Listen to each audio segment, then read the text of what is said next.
Zámořské výšce 350 až 650 metrů.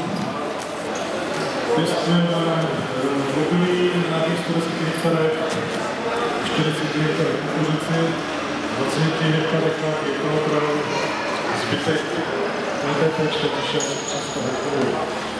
Co se týče stavby toho tady, pan Žáček tady všechno řekl, já bych snad akorát dodal, že stavuje o rozměrech 26,60 metrů.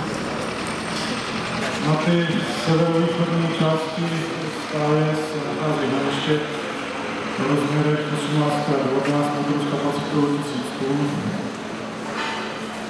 Dojíme, jak byl řečený, to je 6x2 hlava. Nějaké dotazy ohledně technologie, to bych odporučil na pana Žáčka, na pana Kozáka z firmy VDTech, stavební část pana Jakubce, zástupce firmy Jatka, a co se týče dojírny, tak pana Urvánka.